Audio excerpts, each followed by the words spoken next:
Hello, and welcome to No Wrong Choices, a podcast about the adventures of life that explores the career journeys of successful and interesting people. I'm Larry Samuels, soon to be joined by the other fellows Tushar Saxena and Larry Shea. If you enjoy our show, please support us by clicking follow on your podcasting platform and by giving us a 5-star rating.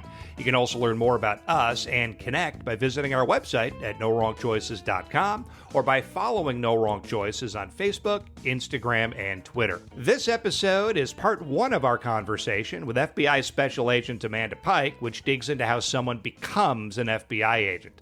Larry Shea, why don't you lead us into this one? Yeah, I'm super excited about this one. I've been thinking about it, watching all my FBI shows, getting it together, headspace-wise, on how this should sound and feel. This is a mysterious thing for us, right? This kind of profession. I'm curious to know how she got there. I want to know if this was the dream. I think that's one of the most important things we always ask people on the show is, was this really the goal? Was this what you wanted to do with your life? And just as a side tease, we do promise to solve the JFK assassination. So stay tuned. We'll get it all together. At least we'll try. At least we'll try.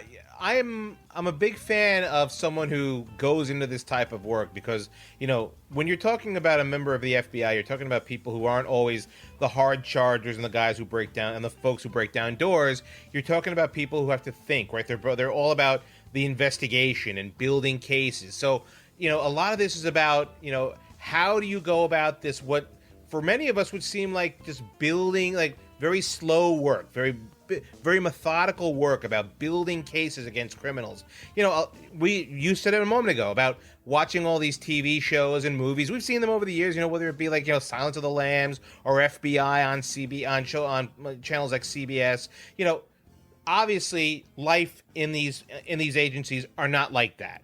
And it's going to be really interesting to find out from someone who's actually in it, what is that life really like? Absolutely. And for me, I'm very curious about the recruitment process. Are you standing on a street corner, somebody suddenly comes up behind you, taps you on the shoulder and says, "Hey, I got an interesting opportunity for you." So I'm curious to see how all that works. So with that, here is Agent Pike. Now joining No Wrong Choices is Special Agent Agent Pike of the FBI, who is based in Buffalo, New York, my hometown of Buffalo, New York. Amanda, thank you so much for joining us. Thank you guys so much for having me. It's such a pleasure to be here. Well, you're saying that now. Amanda, before we get too far into the conversation, can you please set the stage for us by I guess translating, what does special agent mean in FBI language?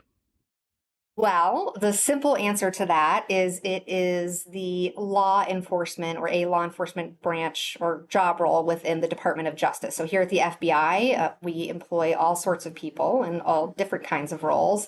And the special agent, for lack of a more sophisticated way to put it, are the gun-carrying, gun-toting employees here at the Bureau that work the investigations, the tactical side of things. All right. So have you always wanted to be in law enforcement, or have you always wanted to be a member of the FBI? So no to both questions. I have not. I think the law enforcement in general was really nothing that was on my radar whatsoever. And certainly working at the FBI is not something that came onto my radar until I was a little bit further along in life. But I did not grow up as a young girl dreaming about, you know, putting bad guys in jail and carrying a gun and running investigations. Certainly not working for the FBI. No, not anything that ever crossed my mind. I love that answer. So we'll get to that then. What was the dream? You grew up as a little girl dreaming of something. What was that? Well, a lot of things. I feel like, you know, whatever the flavor of the week was, but for the longest period of time, I wanted to be a marine biologist. There was a period of time that I was interested in being a veterinarian. I wanted to be a marine biologist as a kid too. My God. Right? Who doesn't? We all Jacques did. Cousteau, it was sort of like one of my heroes. Thinking back to time that I spent in my elementary school library looking at books, but you know, a writer, all kinds of things like that. But no, law enforcement was just not at all on my radar. And I didn't come from a family of really law enforcement or military, of which the more you talk to, I think probably FBI agents, you see there are both of those are well represented here in our agent population, folks that have a law enforcement and or military background. So my dad worked in a paper mill. I grew up in rural Maine, in a very small town in central Maine. His dad also worked in the paper industry. My mom was a school teacher. And so I really just, most of, kind of what I dreamed about came from, books that I read or shows or movies that I watched. And FBI was really not on the radar. And like I said, no police officers, really not much military. When I was a child, both my grandfathers served in World War II, but that was so far removed from my, experience or relationship with them that it wasn't really a strong influence. And so yeah, I kind of just drifted about in my imagination and was not till I was in my, let's say, mid-20s that really it came on the radar at all. So, tell us about that. I guess, high school, were you an athlete? Like I'm curious about some of the characteristics or traits that kind of eventually got you onto this path. Sure. Well, I think when you talk to any number of FBI agents, you realize we're a pretty diverse group of people. Certainly there are many what you might call competitive or alpha personalities in the mix. Lots of high school athletes, lots of collegiate athletes. I was more probably what you would call a nerd. Read a lot of books, did really well in school. Academics were really where I excelled. I played sports here and there, but more for the social aspect, less for the competitive nature. So that really wasn't my thing. I was more just kind of a bookworm and into the academic stuff. So I think, but generally speaking, that is a pretty common quality of a lot of agents that I know, a lot of competitive personalities, a lot of folks that were competitive in athletics, both at the high school and the collegiate level. So probably a pretty common trait of a lot of FBI agents, just not this one in particular. So what did you go to college for? I went to a school up in Canada, actually, a university called McGill, and it was a Bachelor of Arts in really political science, but international relations. And then I also studied some foreign language while I was there. So my minor was in East Asian language and literature. I studied French, of course, being in Montreal, and then I studied Russian briefly while I was there as well. Okay, so at some point you thought you wanted to be a diplomat, it sounds like. Well, I will say that I had certainly language was probably one of those areas that if I were to say, there was something that I excelled at, and maybe if I had the attention span or ambition to really make something of it, I probably could have made something of a career using, whatever language as a second language, interpretation or translation. So when I was in college, that came out as a possibility and something that I was interested in. And I've always loved the aspects of learning a language that it kind of gives you more insight into other cultures and other areas, and I've just really loved everything about studying foreign language. And so yes, I definitely had vision toward that as a potential career path, and not necessarily working as a diplomat, but maybe for an NGO, a non-governmental organization, or for some sort of intelligence agency where I envisioned the use of my language might be important characteristic in regard to hiring or my competitiveness as a candidate. But at that point, still no thought toward law enforcement, certainly no thought toward the FBI. All right, so let me ask a couple different Sure. questions here. One, why go to school in Canada? It'll be my first question. I'll follow up on that one. Well, this is a plug for anyone out there that's listening who's got kids that are ready to go to college or interested in college. One, I'm from Maine, so we're basically Canada anyway. There's that. And McGill was a great school.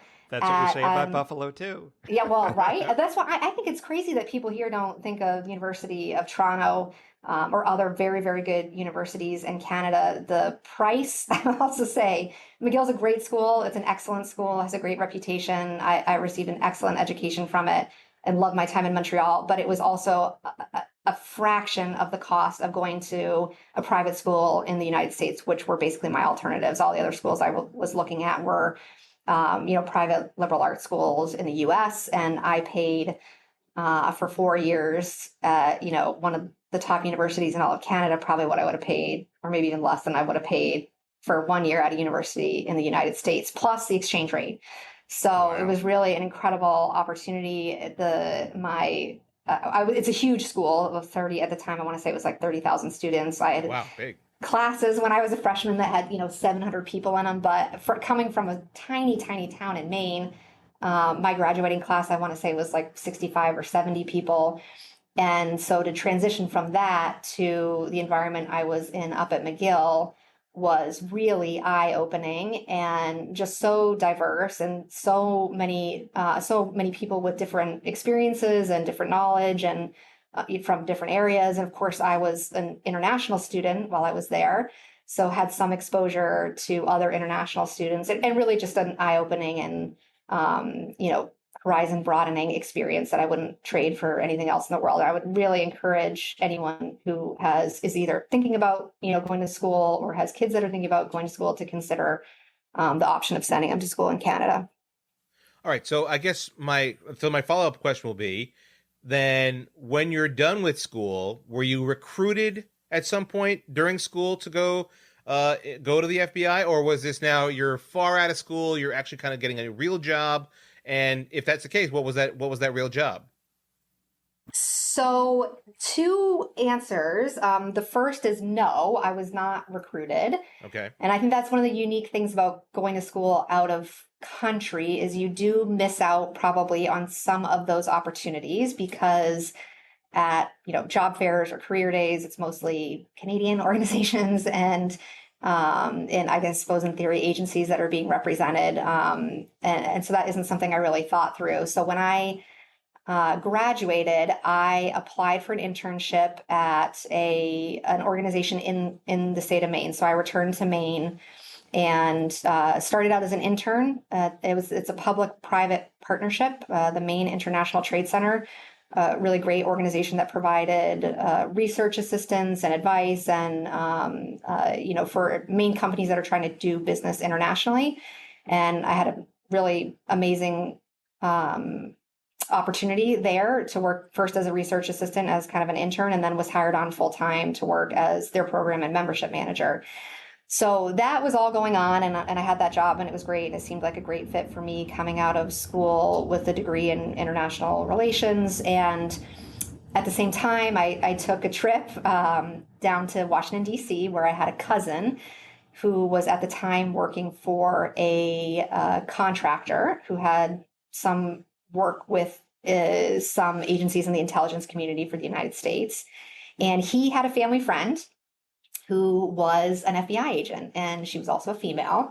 Her name was Roseanne. And so he, I think in trying to help me figure out what the hell I wanted to do with my life, wanted to introduce me to Roseanne as a potential contact, thinking that it might be something that would be a good fit for me. And so we just had lunch, and that was pretty much where it all started. We went out for lunch on a spring day in Washington, D.C., and just talked about the opportunities at the FBI, and Roseanne was really the perfect person for me to meet at the time. And she really opened my eyes to the opportunities that were available to me at the Bureau, which I would never have expected.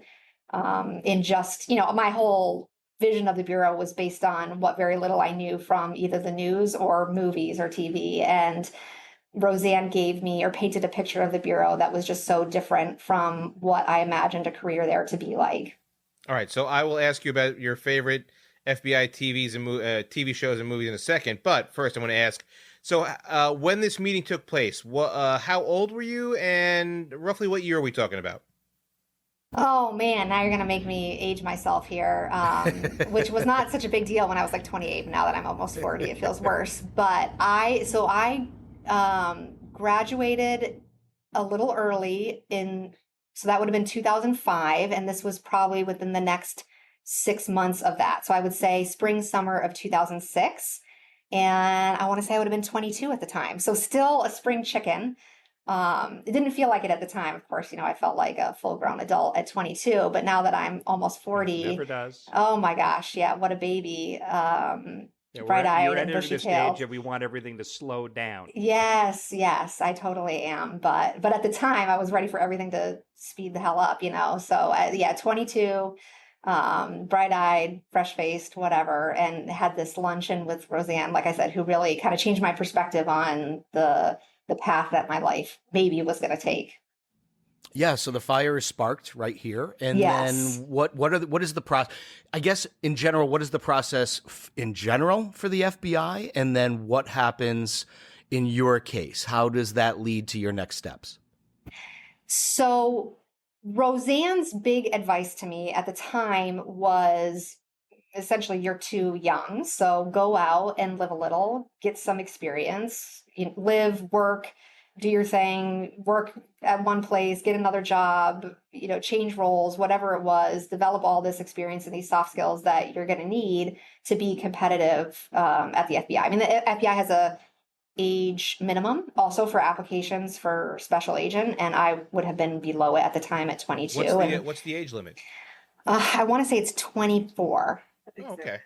24. So I wasn't far away from it, but still too young at the time. 24 in a college, 4-year college degree, I believe, are kind of the minimum requirements. But that was Roseanne's advice. So generally speaking, the FBI, I think the average age of an FBI agent upon entry at Quantico is 31. At least that's what it was when I went in and I entered on duty in 2012. And so now it's 23 years. Sorry, I'm being corrected. It's 23 years old. And is the FBI listening to this? I was about to say, are your handlers nearby? Listening. Yes. Who's talking in your ear right now? Are comms a Alexa. part of your Live daily life and everything that you do? You have comms. No, I'm Wait going a to have to correct second. you on Is that the one. government listening to us right now? Well, What is I that? bet Anyone all of that's us went out through there, background yes. checks before this conversation. We just don't know But it. 23 is young. It's so young. So the average age, I think, was 31 at the time I was at the academy. I believe it's still right around that. Most people that come to the Bureau as agents have already had careers, have already had, are professionals in their own right, in their own industry. And that is what makes them attractive candidates to the Bureau. So that was the advice that Roseanne gave me back in 2006. And that pretty much still stands true today, which is the Bureau is, for the most part, seeking candidates that have had a decent amount of life and work experience prior to becoming agents. So what did you do during that interim period? How were you preparing Man. for the application process? Well, let's just say maybe I wasn't preparing per se, not in a real thoughtful way. So I had the job at the Trade Center, which seemed like, okay, this is a good resume builder. And through that, two things happened sort of simultaneously. One, I was working on a project with a small startup company, Maine company, the wood products manufacturing kind of industry. And they were looking to do some business in Germany at the time. And I was assigned to do some research related to that, import, export sort of stuff. And I developed a relationship with the gentleman who owned that company. And I ended up doing some work for him sort of part-time on the side. Like I said, they were a very small startup company. At the same time, I was volunteering at a nonprofit organization, the Alzheimer's Association. We had a family connection to the disease. And so I had participated in some fundraising events and developed some relationships there. They ended up offering me a full-time job. So I went and worked for them for a period of time, also kind of in the same type of work, which is program management, fundraising, management, that type of work, which really was at its core very similar and at its core really almost like sales work, but for a nonprofit organization. And then was still working on the side with this private company who was a startup, and they ended up growing to a size that they needed to hire a full-time employee. And then I ended up jumping ship from the nonprofit organization and then went to work for this wood products manufacturing company full-time. And there we were, for the most part, just building wooden children's play structures, playhouses. So not exactly something that seems obviously transferable to a career in law enforcement at the FBI, but that is what I did. And I did that.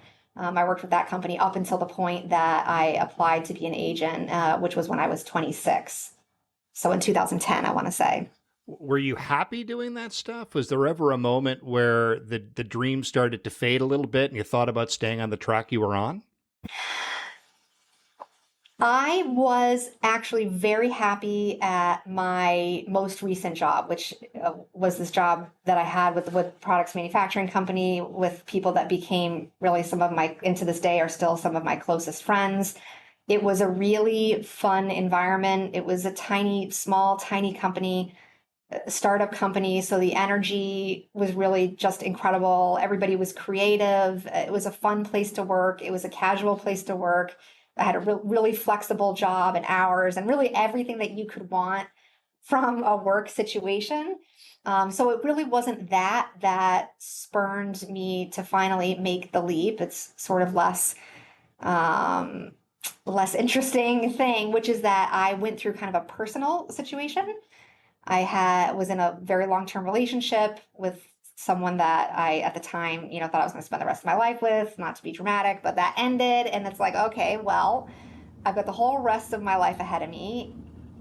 Do I want to stay here? Is this what I want to be doing forever? Am I utilizing all these skills and abilities that I believe I have to the best of my abilities? I did love my job. I love the people that I worked with, but I felt at that moment that it was kind of this critical juncture in my life, which of course, now at 40, it's like, okay, what was I thinking? I was only 26. Have all this time to think these things through. But for me in that moment, it felt very critical. And so it was like, okay, well, I've been putting this off. I had this conversation. Now this seed has been planted in the back of my head and I haven't revisited it in a really serious way. And now I have this opportunity to rethink everything I'm doing, where I'm living, where I'm headed, and maybe now is the time to just take that leap and give it a try. And so I did. Did you feel mature enough to make that leap at that point? Did you feel that all that experience that you kind of built up, even the breakup, even the separation, did that all of that kind of set into the help bake that cake to help you make that next move?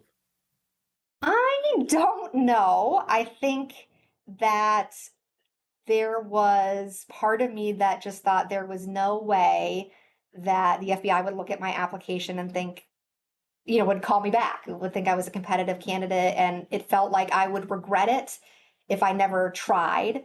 And so that felt like a good moment to make the attempt. But I'm not sure that I had the level of confidence where I really believed it was something that would ever happen or that I was capable of or that someone else would see me as capable of. I think it just felt like a moment in time where you could make a really big change like that. And if it was ever going to happen, then why not now? So you apply. I did. Obviously, there's a vetting process, and then I'm sure there's going to be tests and things of that nature. Tell us what that looks like. Were you vetted? How much are you vetted? Is that happen first, and then you go through the training process? And how does that work exactly? Yes. So the application process to become an FBI agent is, for most people, at least for me, long and painful. It was about 2 years from the date that I applied, which was Wow, July 2 years. of, Wow. yes, Crazy. July of 2010 to the date that I started the academy, which was July, almost to the day, July of 2012. It starts off with a really simple standard application at the time, I think the Bureau had their own website for job applications now. It's all through, I think, a generic federal government job application website. It was USA Jobs at the time, I think, and I don't know it is still USA Jobs. It is still USA Jobs. So anyone out there that wants to know, it is USA Jobs. That voice And so you again. fill out, Yeah. if you, so you fill out that application and it goes off, of course, into the ether, and you think you're never going to hear anything about it again. And in the initial phases, for me, it moved kind of fast. Within a month, I had heard back from FBI Boston. So I lived at the time in Maine.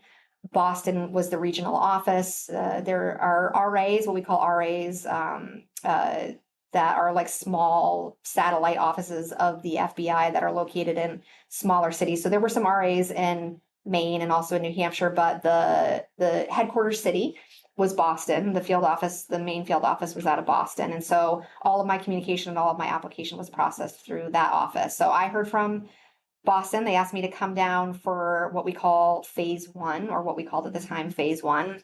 Phase one was a written exam, a multiple choice, I think it was at the time, exam that I don't even know how to describe it, sort of like a standardized test baseline. You have to get through that first to go on to the additional phases. So I went down, I took phase one.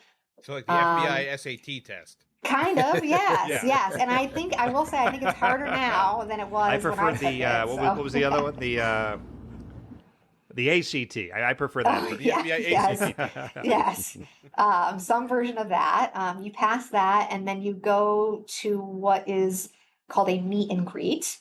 It is quote unquote informal, but I think that that's some level of vetting that occurs. I don't know that officially. I don't work in the applicant stuff, but I suspect that they invite you down and they ask you questions, about why you want to work for the bureau and talk about yourself, your resume, all that sort of thing. And I'm sure that there's some. Meet and greet? So there were, it was more than one. There were a handful of us, and I want to say a dozen. At the time I applied, I think they told us, whether or not this is true, I'm not sure, but that they lost just about half the candidates sort of at every stage. And so, when I took phase one, I was in a room with, maybe 50 other people. When I got to the meet and greet, it was maybe a dozen. If you pass the meet and greet, then you go on to phase two. Phase two for me was in New York City. So I think at the time they were regionalized. I think they still are. They flew me from home to New York City, and then in New York City there were candidates from several different regions, including the Boston area or the New England area, and that's also a two-part test. There is a written portion in which you are given a series of questions that you answer. They really are geared towards investigative type work. Of course, many of us in the room have never worked investigations. So I remember sitting down thinking, well, how the hell am I supposed to answer these questions? I don't even know what a subpoena is. But the idea, I think, is just to get a sense of your writing skills, your reading comprehension skills, your ability to organize thoughts and put together a plan. So even if you're not thinking about things that are realistically possible, do you have the critical and analytical skills that you need to be able to do this work? And then the second portion, which is much more intimidating, is an interview. You sit in a room by yourself. For me, there were 3 agents present who asked me a series of, I can't even remember, 10 to 12 maybe-ish questions. And then you just respond to them, and they, take notes and make decisions and make their recommendation one way or the other. So you go through phase two, and then if you pass phase two, you have to pass a physical fitness test, which is it's a sit-ups, push-ups, a 1.5 miles, and a 300-meter sprint, which we still have to pass every year here as FBI agents. All the standards I was go going to progressively ask that down. question. Can you still do the sprint? I've already failed this test. Yes. So I'm not still running it at my Quantico standards, but everybody that goes to Quantico passes it at the same levels. And there's, scoring rubric, which I think is all available online for those listeners that might be interested. And you have to score a minimum amount in every category and a minimum amount overall in order to be able to be eligible to go to the academy. So once you pass that, there's a medical examination. You provide all your health records, and then there's a background investigation. I think the background investigation can sometimes be where things slow down for certain candidates. And I feel like I was pretty lucky there, even though I lived in Canada and had some overseas travel.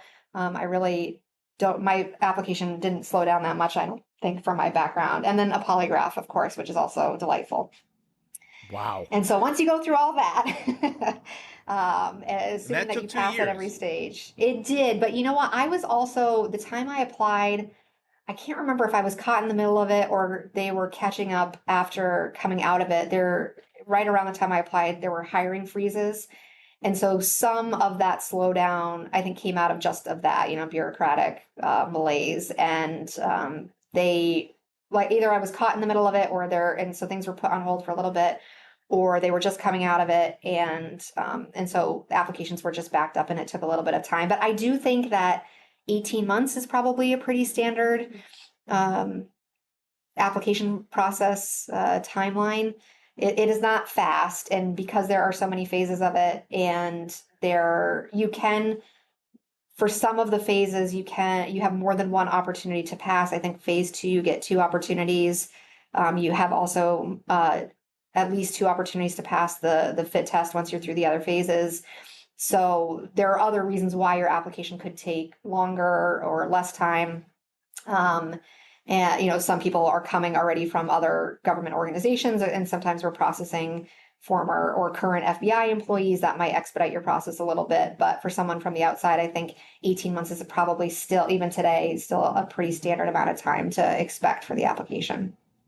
And I'm so curious about your skill set before you went in too, because someone told me that if you're a lawyer or an accountant for forensic accounting purposes, things like that, certainly your languages probably made you a very attractive candidate. Is that something that pushes you maybe to the head of the class when this vetting process is occurring? So I would say, generally speaking, yes, the Bureau looks to particular sectors or careers, and they look to hire agents from those. So there are certainly law enforcement, military, lawyers, accountants, the traditional stuff. Now, obviously, candidates that have a cybersecurity or maybe an IT background are probably more competitive than they ever have been. I would think maybe that the language skills or capacity piqued someone's interest in my resume, but the Bureau has actually never put those skills to use. So, Interesting. yes. So I think maybe it's something that, made me a more interesting candidate over some others, or generally spoke to my abilities or capabilities. But the Bureau is kind of funny where, people get hired from all sorts of things that make total sense. Like, oh, this person worked for speaks Chinese or worked for such and such company, and they have all this great background and knowledge and skills. And then, you take a guy from cybersecurity and he's working drugs and gangs, and you take me who had some private sector experience. So I thought, okay, maybe I'll work white collar, and had some language skills. Maybe I'll work counterintelligence. And they put me on a counterterrorism squad. So it's kind of a crapshoot. And I don't know that. And they place you there, right? Do you have any say in that? Can you say, I want to work with accounting, forensic accounting, and find, money laundering? Can you, or do they just like, here's where you're going? So I'm not sure how it works now. Maybe it's a kinder, gentler Bureau than it was in 2012. But at the time, I want to say that I was able to order, meaning rank, essentially the violations or the threats that we work in level of interest. But I honestly don't remember where counterterrorism would have fallen on my list. It was certainly not towards the top, because I had absolutely no confidence that is something that I could do or would love to do or knew anything about at the time I applied. And I'm pretty sure that I probably would have listed counterintelligence and white collar higher than counterterrorism. But ultimately, the Bureau puts you wherever they need you. And that is true for both the office that you're sent to. So there's 56 field offices throughout the U.S. And at the time I went through, and I think this is true again now, all the Bureau is always changing how they do things. You just ranked them 1 through 56, and you said this, number 1, this is where I want to go, and number 56, this is where I absolutely don't want to go, and I'm quitting if you send me there. And you get somewhere in between. Right. And I think the violations kind of work the same way. This, what we call, you're on a squad. We call them squads here. That works the white collar, or works, and of course now I'm on a squad that works cyber threats. There's national security, there's criminal. We work both sides of that too. And ultimately it's the whim of the Bureau. So it's not always what appears to be the most logical decision. But I have found over the years that it usually does work out in the end. It's government. What would be logical? I know. Well, you shouldn't be surprised here. But maybe they know something we don't know, because it does seem to work out. Yeah. You talked about a kinder, gentler Bureau, just very quickly, and I don't want to get political with this, but there is a difference between administrations in how they treat and use the FBI and how it's structured. Is that right? I would say that's probably generally true, yes. Speaking as just a member of the general public, not an FBI employee, but yes. I would think that perception is true, yes. So are they kinder and gentler? And the voice in the corner of the room just said, please don't continue answering. That's right. Stop this line of questioning immediately. Yes, the slash across the neck here. Abort immediately. No, I think, the reality is that to me, it's less a question of anything political and more a question of culture, and that this is something that I think maybe law enforcement is going through in general, and that there maybe in years past were some the culture of law enforcement, the culture of the Bureau was one particular way. There was a belief about, what's effective in terms of training. And I think the Bureau speaking for us in particular in the Academy, I've seen or at least heard of some changes that I think, we sort of use the kinder, gentler Bureau in some ways pejoratively. It's not to mean weaker or less than in any way, but I think some people have come to conclusions about what really works in regard to building a good culture and good teams and effective employees. And I do think the Bureau is getting on board with some of those changes, which are not just law enforcement specific either. I think that's true in a lot of professional environments, what things matter. How do you build, you want collaboration, you want cooperation, you want teamwork. It's especially true in this work where you rely on your coworkers in some cases. You entrust them with your life. And Right. so having all of those things are so important. And what are the features of your training and your everyday office culture that engender those types of emotions amongst your employees? And I think that when I went through the Bureau, we were exposed to some things. Hazing would be too strong a word, but we were exposed to some things that I think were supposed to impart some of that maybe older school culture and, knuckle push-ups and that sort of thing. And maybe there's a little less of that now. And I think for one of the complaints I always heard, and I think it's so true, is when you come to the Bureau as an FBI agent, often you are, you're in your 30s, you're a professional, you're not, we're not like 18-year-old brand new recruits. You're not rushing a frat. You're not rushing a frat or a sorority. Correct. Correct. Yes. We are people that have had all these life experiences that bring so much to the table. We're adults. We actually are adults. 31, 32. Many of the new agents at the Academy were married, had children already, had entire, 10 years in a professional career, had management positions. And so some of those things, I think are, more or less effective. And I do think the Bureau is trying to engender a different culture, not just at the Academy and in training, but kind of all around. And I think those are all good changes, all great changes, and have nothing to do with politics of the time and everything to do with, what really works. Wow. It's very interesting. Let's go back to the Academy for a second. You get in, you've now passed the test, so to speak. What is that experience? How do you find out? How long are you in training for? And what are the things that you're doing on a day-to-day basis?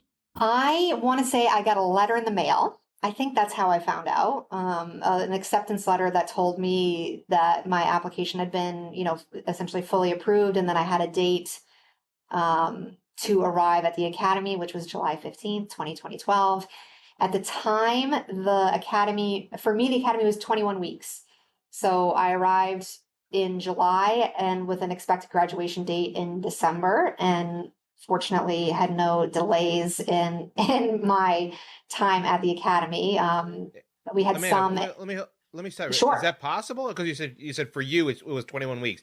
Is that possible? Like to have delays throughout and then to extend your time at Quantico?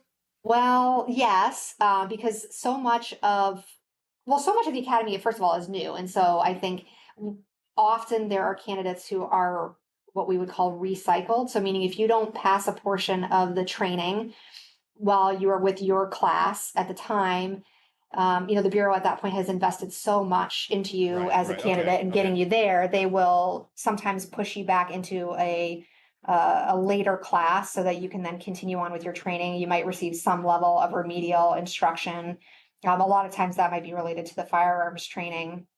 Or you could get injured. So there's also an aspect of the Academy that is physical. There are defensive tactics and, in fitness and what they call practical applications. Those are all elements of it too. And so if you were injured and couldn't continue on, you might be recycled. If you needed remedial help with the firearms, which for a lot of people is brand new, you might be recycled. And so for me, I was able to complete it in the standard amount of time, but I was also referencing the fact that the number of weeks in training has changed over the years, and I believe it is shorter now. So it's not 21 weeks anymore. I think it is shorter than that.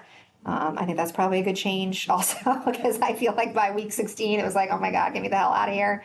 But yeah, so the number of weeks that new agents go through the training is over the years has shifted more or less. At the time I was there, it was 21, and that included 1 week of what we call onboarding, where it's a lot of administrative stuff, and you're picking your life insurance or whatever else, getting the FBI policy intro, and then which was nice because I remember when I got to Quantico, I thought, oh my God, what the hell have I got myself into? And I'm totally not qualified for this. And they're crazy for allowing me to come. And I've no idea what I'm going to do while I'm here. And then I had this nice week of buffer where I got to know my classmates a little bit, got the feel for the academy and the grounds and all of that. And then, about a week later, we started the actual agent training. Nice. So I want to know a little about firearms training. Did you have any experience with firearms before heading into the FBI? No, zero. So I didn't. I didn't grow up in a family where guns were really a thing. I mean, I grew up in Maine, so everybody hunted. Yes, Maine, my gosh, really? Yes, but my dad was even really never a big hunter, so that was really my only exposure to it. I no formal training whatsoever. Really had never handled a gun before in my life. So it was a hugely intimidating aspect of the academy, for sure. Can you now tell the type of gun that is fired anywhere in a room? Yeah, I'm going to say no. But I was 11 years later, I'm still not really a gun person. Like, yeah, it's definitely part of the job, and I enjoy my time out on the range, but I am not a gun nut. So it is what it is while I'm here. And then that's pretty much it. Yeah. We're talking about guns. Have you ever had to pull your gun? I have not. I have. So hopefully it stays that way. If the question is, certainly when we're on operations, there are times when our guns are not in their holsters, sure, when you're executing a search warrant, an arrest warrant. If you're asking me, have I ever been in a situation where I thought I was really going to have to shoot someone? The answer to that is no. Right, yes. Thank God. That was part one of our conversation with Amanda Pike, which brings me to a question. Tushar, how is your weapons training going? It's going lousy, because I'll tell you what, we don't have to bother with weapons training. I'd never get past the physical part of it. 10 push-ups? I can't even do 2 push-ups. Forget the push-ups. Forget all that stuff. No. It is amazing what this woman has done and is doing to protect our country, right? I mean, when we had Fireman Bill on, he didn't want to be called a hero. This woman is also a man, Special Agent Pike. She is a hero as well, doing unbelievable work, and the training involved. It's crazy to me. I got to tell you, I don't think any one of us is cut out for that. Forget the physical portion of it; just the mental portion of it would seem so taxing. Yeah, I found training is hard. I mean, let's just talk about that first and foremost, right? Like, I don't know if any of us would ever get through the training aspect of this job. But I think what I was struck with the most is that this wasn't the dream, right? That she didn't want to do law enforcement of really any kind. And it was kind of life circumstance that led her to this work. It was a conversation with her cousin's friend, and a seed planted that found root and grew. And it's funny because usually you think of people in this line of work as that's what they wanted to do their whole life. And this is a pure example of that's not always the case. Sometimes your dream reveals itself later in life, and this can be the fruit of that kind of a thought. The one thing that really struck me was, she went to learn all of these languages. And I think I said it during the interview, to me, that tells me you want to go into foreign service, right? You want to be a diplomat. You want to have you're not going to learn Russian just to learn it. I mean, who the heck does that unless you're a spy? So, I mean, honestly, this was something that she was really going to do. It makes sense to me that she went into that this is her profession. It made sense because even she kind of mentioned that she wanted to go into some sort of foreign intelligence work, because it makes sense. You learn languages for a reason so that you can essentially make yourself a lot more, I guess, palatable to other types of professions is really what you do. You don't do it essentially in a box. You do it for a reason. Absolutely. And as you mentioned that, one of the questions that we dug into is about, what makes somebody a good candidate? Is it, being a good legal person? Is it being a good accounting mind? Is it being a good athlete? Like what are those characteristics that make somebody stand out? And rise to the top and suddenly, get that knock at the door that you're going to be going to Quantico. And it seems logical that this particular talent and skill set of hers, may have helped her stand out from the crowd. One of the things that caught my attention as part of this was the waiting period. 2 years Wow. it took for her to, go from starting this process to finally getting that knock, or in this case, that letter that said, hey, congratulations, welcome to Quantico. I can't think of anything in my lifetime. I mean, I guess I got a college degree and a graduate degree and everything else, but I can't imagine waiting 2 years to go through some sort of an application process for an opportunity. So, with that, what a remarkable woman, remarkable conversation, and this was a great start. I can't wait to find out what it's like to be an FBI agent, which will be Part 2. So with that, Amanda Pike, thank you so much for joining this episode of No Wrong Choices. We also thank you for joining us. If you enjoyed the show, please tell your friends, click follow on your podcasting platform, and give us a 5-star rating. Also, if this episode or others inspired you to think of someone interesting in your life who could be a great guest on the show, please send us a note via the contact form on NoWrongChoices.com. On behalf of Tushar Saxena and Larry Shea, I'm Larry Samuels. Thank you again for joining us, and remember, there are no wrong choices on the road to success. We learn from every experience.